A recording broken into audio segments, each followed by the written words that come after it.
Muy bien, el día de hoy vamos a hacer un video para los alumnos de quinto año de educación secundaria del Colegio Amancio Varona y vamos a hablar el día de hoy con respecto a la clasificación química de las hormonas. Las hormonas químicamente básicamente pueden ser hormonas esteroideas o también llamadas lipídicas y tienen como base el colesterol. El colesterol presenta un anillo que se llama el anillo ciclopentano perhidrofenantreno.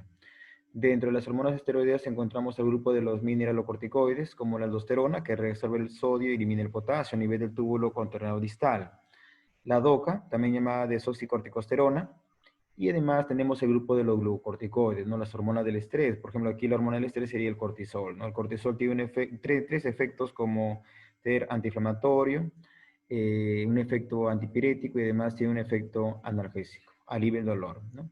Junto con el cortisol, aquí estamos hablando también de la cortisona. Ya en cuanto a las hormonas sexuales, tenemos la testosterona, los estrógenos, la progesterona que se le llama hormona del embarazo, los andrógenos que se producen a nivel de la zona reticular, de la corteza suprarrenal, y tenemos aquí el DHEA, que es la dehidroepiandrosterona, que sirve para producir tanto testosterona y estrógenos.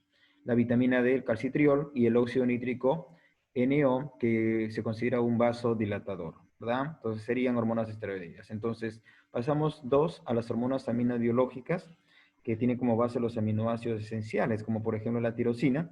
De la tirosina deriva la T3 y la T4. La T3 se llama triyodotironina y la T4 se llama tetrayodotironina.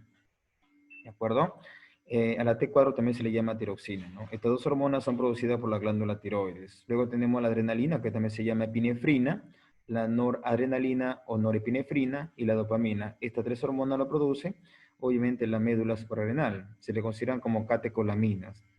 Y existen enzimas que degradan las catecolaminas, como la COM, que es la catecol o metiltransferasa, y la MAO, la monoaminoxidasa.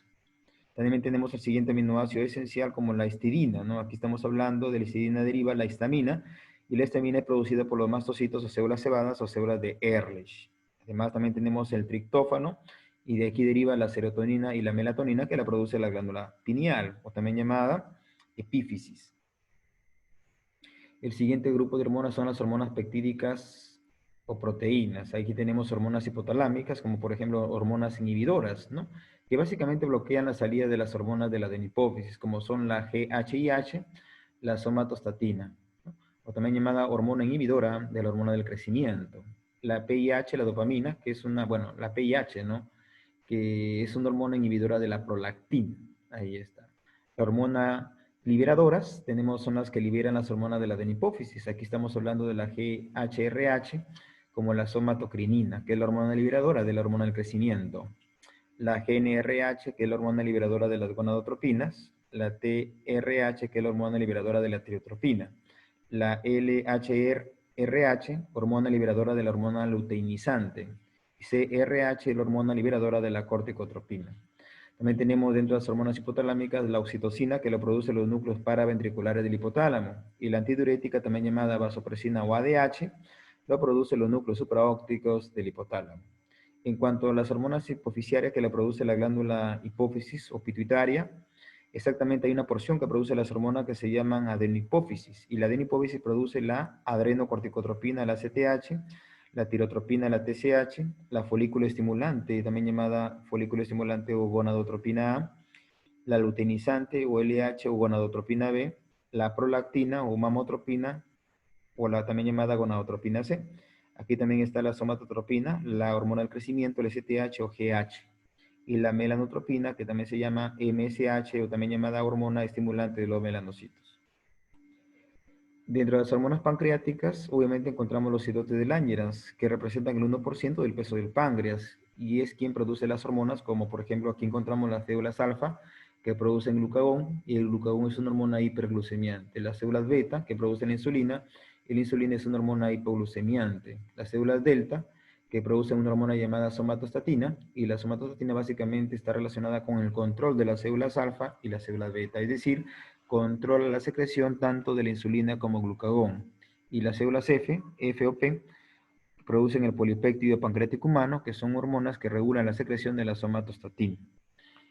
También tenemos hormona de la paratiroides, como por ejemplo tenemos la paratormona, ahí está, lo producen las células principales de la paratiroides, produciendo la paratormona, la PTH, que es una hormona hipercalcemiante.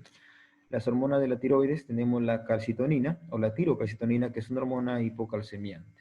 Y finalmente, 4, tenemos las hormonas eicosanoides, ¿no? Que tienen como base un ácido graso que tiene 20 átomos de carbono. Esto que me refiero al ácido araquidónico de 20 átomos de carbono. De este ácido araquidónico derivan las prostaglandinas, los leucotrienos y los tromboxanos. En cuanto a las glándulas endocrinas, encontramos aquí el hipotálamo, que de aquí lo vamos a ver, también llamado cerebro endocrino. Presenta núcleos hipotalámicos que sintetizan hormonas como la vasopresina o ADH, exactamente los núcleos supraópticos, y la oxitocina, que lo produce los núcleos paraventriculares del hipotálamo. También el hipotálamo produce hormonas liberadoras e inhibidoras. Habiendo mencionado ya que las hormonas inhibidoras bloquean la salida de las hormonas de la adenipófisis, ¿no? Como por ejemplo la GHIH, como la somatostatina, que es una hormona inhibidora de la hormona del crecimiento, la PIH, hormona inhibidora de la prolactina, y las hormonas liberadoras tenemos que permiten la liberación, ¿no? Liberan las hormonas de la adenipófisis, la GHRH, la somatocrinina, que es la hormona liberadora de la hormona del crecimiento, la GNRH, hormona liberadora de las gonadotropinas, la TRH, hormona liberadora de la tirotropina, y la LHRH, hormona liberadora de la hormona luteinizante, y la CRH, hormona liberadora de la corticotropina. En cuanto a la oxitocina, habían mencionado que es una hormona que lo produce los núcleos paraventriculares del hipotálamo, y la antidiurética lo produce los núcleos supraópticos del hipotálamo. La hipófisis, también llamada glándula madre o glándula maestra, también llamada pituitaria, se ubica básicamente debajo del hipotálamo, como vemos aquí en el dibujo. Acá está la hipófisis que está debajo del hipotálamo, este es el hipotálamo.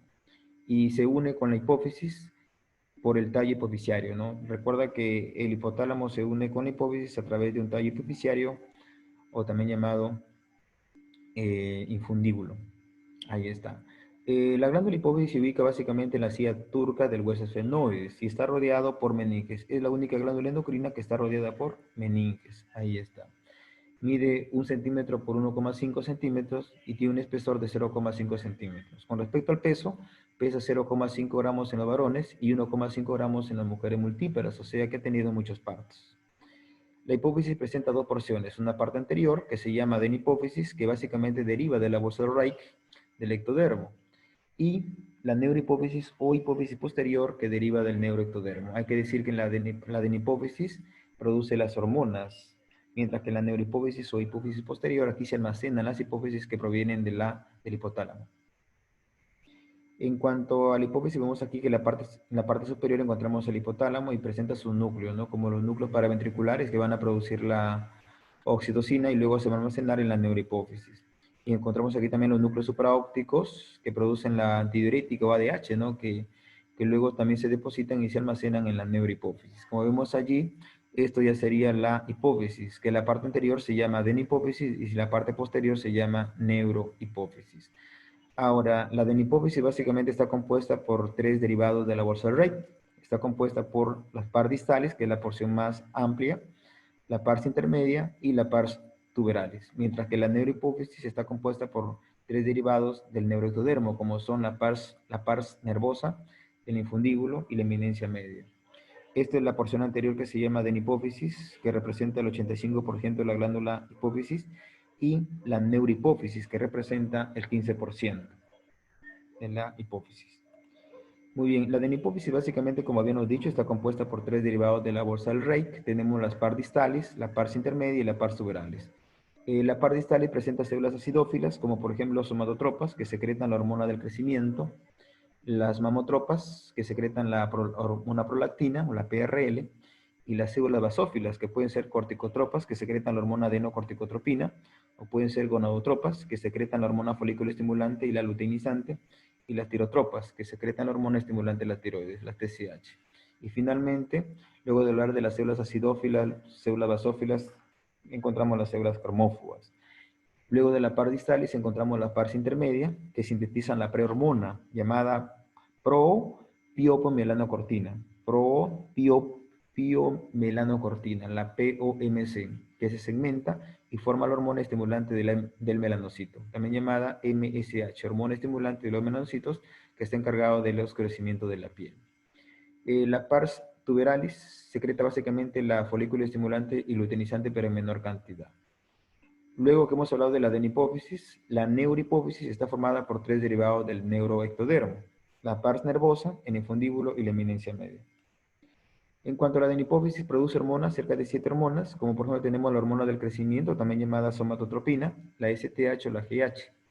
Estimula el crecimiento general del cuerpo, es la hormona más abundante de la adenipófisis, estimula el crecimiento longitudinal de los huesos durante la infancia y la adolescencia, y estimula el anabolismo proteico, ¿no? Para la síntesis de proteínas y puede formar estructuras para el crecimiento. Estimula el catabolismo de las grasas, porque básicamente la grasa se puede obtener energía. Al utilizarse las grasas, entonces la glucosa se va a incrementar, y por eso que tiene un efecto hiperglucemiante, ¿no? Ese efecto se llama efecto diabetógeno. Junto a la insulina, la hormona de crecimiento y las hormonas sexuales aumentan la masa muscular.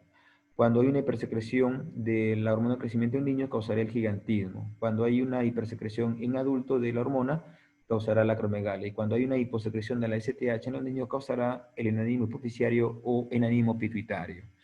Luego tenemos la siguiente hormona, la folículo estimulante, también llamada FSH o gonadotropina A, que estimula básicamente la gametogénesis. En el varón se llamaría espermatogénesis y en la mujer se llamaría ovogénesis, o sea, la formación de los gametos. La luteinizante, también llamada LH o gonadotropina B, en la mujer básicamente estimula la ovulación en el 14º día del ciclo menstrual, mientras que en el varón es llamada la luteinizante ICSH, que significa hormona estimulante de las células intersticiales de Leydig, porque va a estimular las células intersticiales de Leydig para que estimule, obviamente, para la síntesis de testosterona. Entonces, la ICSH es la hormona estimulante de las células intersticiales de Leydig, las estimula. ¿Para qué? Para que sinteticen, obviamente, testosterona. Por eso que su función estimula la síntesis de testosterona. La prolactina, también llamada PRL o LTH, o luteotrópica o gonadotropina C. Gonadotropina C. Básicamente estimula el crecimiento de la mama, estimula la secreción de la leche materna, y una hipersecreción de prolactina causaría una sensibilidad de la mama antes de la menstruación, incluso disfunción eréctil, galactorrea y amenorrea. La hormona tirotrópica o tirotropina, la TSH, estimula la glándula tiroides para la producción de hormonas tiroideas, como la T3 y la T4, que es la tiroxina ya mencionada. La adrenocorticotropina es la ACTH y estimula la corteza suprarrenal para la síntesis de cortisol. Exactamente, va a estimular a la zona fascicular, ¿no? Para la producción de cortisol, que es la hormona del estrés. Permite resistencia al estrés. La melanotropina, la MSH, significa hormona estimulante de los melanocitos, que estimula el oscurecimiento de la piel. Y cuando hablamos de la neurohipófisis, que es la parte posterior de la hipófisis que representa un 15% de la glándula, básicamente vamos a decir que allí se almacenan las siguientes hormonas, ¿no? Como la oxitocina y la ADH. La oxitocina es la hormona del parto, también llamada alfa-hipofamina, estimula la contracción del útero en el momento del parto para que el niño pueda salir, y estimula la eyección de la leche materna, ¿no? Estimula la salida de la leche materna. Y también se le considera como la hormona del placer, porque dice que cuando una mujer está teniendo relaciones sexuales, el útero se contrae. Entonces eso va a permitirle placer a la persona. Por eso es la hormona del placer. La otra hormona que se almacena en la neurohipófisis es la antidiurética, también llamada ADH o vasopresina. ADH o vasopresina, ¿no? Entonces la antidiurética, como es antidiuresis, o sea, va a inhibir la diuresis, que es la producción de orina, va a inhibir la producción de la orina, reteniendo el agua en el cuerpo. Pues por eso que básicamente la antidiurética aumenta la resorción de agua en el túbulo contenedor distal del riñón y básicamente permite la retención de agua, ¿no? Disminuye el volumen de la orina, obviamente, inhibiendo la diuresis. Reduce la producción de orina, obviamente, inhibiendo la filtración glomerular. Además, inhibe las glándulas sudoríparas para que ya no se pierda agua. Y como también se llama vasopresina, porque estimula vasoconstricción, ya aumentando obviamente la presión arterial. La vasopresina aumenta la presión arterial. El principal factor positivo que aumenta la secreción de ADH es el aumento de la osmolaridad. ¿Y qué es la osmolaridad? Es la concentración de iones en la sangre. Entonces, cuando aumenta la osmolaridad se libera la ADH. También obviamente la hipovolemia, también se libera ADH, y el aumento de sodio, ¿no? Que se llama la hipernatremia, también se libera ADH, ¿no? Muy bien. En cuanto a los factores negativos, por ejemplo, el alcohol va a inhibir la producción del ADH. Por eso que cuando una persona, por ejemplo, toma, inhibe el ADH. Entonces, esta ADH era la que retenía el agua en tu cuerpo, pero como está inhibida, entonces ya no habrá hormona que te retenga el agua y por lo tanto la persona comienza a perder, obviamente, líquidos, comienza a perder orina, ¿no? Y libera agua en gran cantidad, ¿no? En el caso de una persona que está ingiriendo el alcohol. Muy bien. Sí, ¿qué pasaría si hay una hiposecreción ya? Si hay una hiposecreción de esa hormona, obviamente, ya no habrá hormona que te retenga el agua. Por lo tanto, en la orina, obviamente, el agua se va a perder en forma de orina, pues, ¿no? Cuando la persona libera grandes volúmenes de orina, a eso lo vamos a llamar poliuria. Entonces, esa enfermedad causada por la hiposecreción de la hormona ADH o la hormona tiroidea se llama diabetes insípida. Ya la diabetes insípida, así se llama la hiposecreción del ADH. Por lo tanto, que la diabetes insípida se va a dar por cuadros de poliuria, cuando hay un aumento de la diuresis. La persona va a eliminar grandes volúmenes de orina. También polidiccia, aumento de la sed, y además se caracteriza porque presenta una orina diluida.